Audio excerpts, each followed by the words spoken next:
चलिए, इससे पहले वाला वीडियो में हम लोग कुछ प्रॉपर्टीज यानी स्ट्रेट लाइन का हम लोग किए थे। अब देखते हैं हम लोग क्या यानी स्लोप ऑफ ए लाइन, हम लोग लाइन का स्लोप कैसे निकालते हैं इसके बारे में हम लोग थोड़ा सा जान लेते हैं। ठीक है, देखिए कोई भी चीज़ का यदि हम लोग स्लोप निकाल रहे हैं तो वो स्लोप कैसे निकाला जाए इस चीज़ के बारे में हम लोग देखेंगे। मान लिया कोई लाइन है ना, स्लोप सबसे पहले स्लोप के बारे में, जिसको हम लोग ढाल भी बोलते हैं या ढलान भी बोलते हैं। ठीक है, हिंदी में स्लोप कहने का मतलब है कि इस टाइप का हो, जैसे कि ये देखिए है ना, यहाँ देखिए पार्क वगैरह में बच्चे वगैरह को ये फिसलने के लिए इस तरह बनाया हुआ रहता है ना, तो ये क्या है, एक स्लोप है।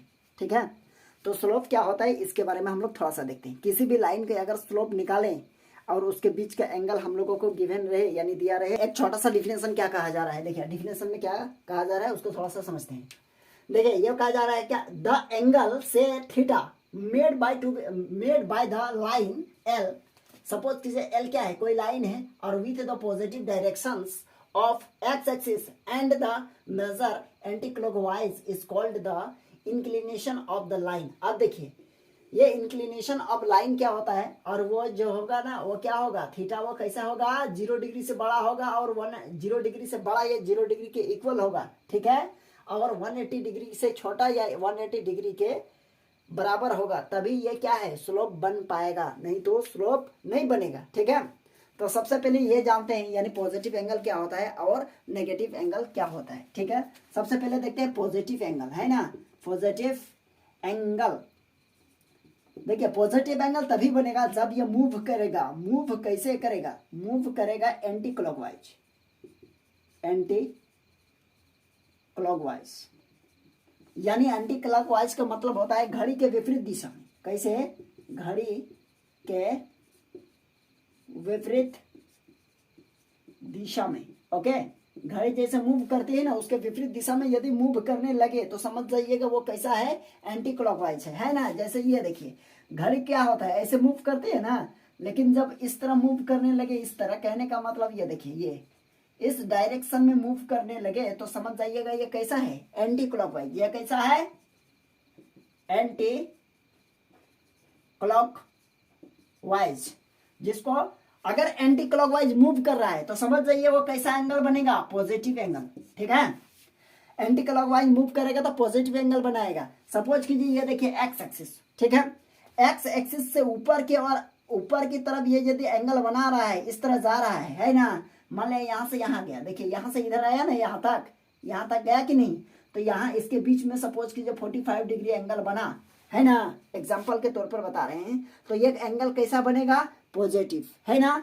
अब देखिए ये एक्स एक्सिस है ना, एक्स एक्सिस के अगर नीचे तरफ ऐसे बना तो ये बना कैसे, ये इधर से आया होगा ना, इधर से आया है, जब इधर से आया सपोज कीजिए ये बना हम लोगों के पास 50 डिग्री, तो ये नेगेटिव होगा, है ना। एंगल दो तरह के होंगे, एक पॉजिटिव और एक नेगेटिव।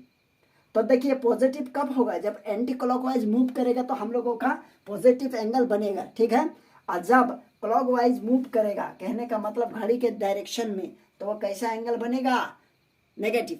ठीक है, आई होप ये समझ में आ गया होगा आप लोगों को, नेगेटिव और पॉजिटिव।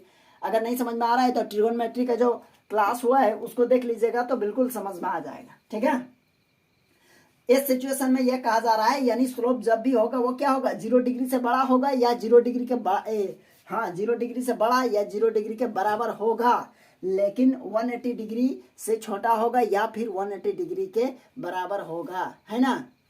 चलिए तो यह स्लोप है, यह समझ गए। अब हम लोग स्लोप के बारे में थोड़ा सा देखेंगे। यह कहा गया है कि यानी जब भी थीटा होगा, इंक्लिनेशन एंगल जब भी बनेगा, है ना, वो क्या होगा, 0 डिग्री और 180 के बीच में बनेगा। अब देखिए क्वेश्चन यहाँ देख रहे हैं, एग्जाम्पल है ना, एग्जाम्पल दे रहे हैं। एग्जाम्पल सपोज कीजिए 30 डिग्री है, आप बताया जाएगा कि इसका स्लोप निकालिए, इसका स्लोप कैसा होगा। तो एक फॉर्मूला याद रखिएगा, एम क्या है, एम क्या है, स्लोप है, एम क्या है, स्लोप। तो हम लोग एक फॉर्मूला जानते हैं, m equals to tan theta. Okay, m equals to क्या है, टेन थीटा। यह फॉर्मूला है किसका, स्लोप का, है ना, स्लोप का फॉर्मूला है, लेकिन लाइन के लिए है ना, स्लोप ऑफ ए लाइन का जो स्लोप निकालना है उसके लिए यह फॉर्मूला है। अब देखिए यहाँ 30 डिग्री दिया हुआ है, 30 डिग्री, तो 30 डिग्री का हम लोग स्लोप कैसे निकालते हैं, तो यहाँ लिखेंगे एम इक्वल्स टू और यहाँ लिखेंगे टेन थीटा के प्लेस पर कितना 30, अब tan 30 डिग्री का वैल्यू कितना होता है 1/√3, तो इसका स्लोप कितना निकल गया 1/√3। आई होप ये क्लियर हो गया होगा। अब देखिए दूसरा, सपोज कीजिए ये 45 डिग्री है, तो इसका स्लोप कैसे निकालेंगे, ये 1 नंबर हो गया क्वेश्चन, ये 2 नंबर हो जाएगा। तो m इक्वल्स टू हम लोग जानते हैं फॉर्मूला tan थीटा, तो m इक्वल्स टू लिखेंगे tan 45 डिग्री। ओके, तो m इक्वल्स टू हो जाएगा 1, तो इसका स्लोप क्या हो गया 1 निकल गया। ठीक है, अब ये चीज क्लियर हो गया। अब हमेशा याद रखिएगा, है ना, 0 डिग्री का स्लोप क्या होता है 0 डिग्री। 0 डिग्री कहने का मतलब ध्यान से समझिए थोड़ा सा, ये क्या है y एक्सिस और ये क्या है x एक्सिस, है ना। अब यहाँ 0 होता है। ठीक, अब यदि जब भी x एक्सिस के पैरेलल कोई लाइन खींचे, ऐसे खींचे या ऐसे खींचे, आप जितना भी दीजिए, नीचे भी दे सकते हैं, यानी x एक्सिस या x एक्सिस से ऊपर या x एक्सिस से नीचे, या तो फिर आप सब बात का एक बात कह सकते हैं parallel to the x axis, है ना। जब भी x एक्सिस के लिए कोई पैरेलल कहा जाए तो उसका स्लोप क्या होगा। ठीक है,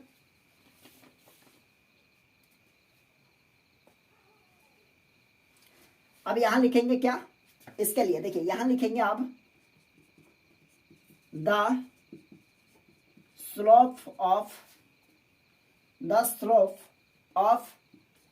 the x axis and parallel to the x axis. कहने का मतलब समझे, यानी x एक्सिस का स्लोप निकालिए या तो फिर x एक्सिस के पैरेलल का स्लोप क्या होगा।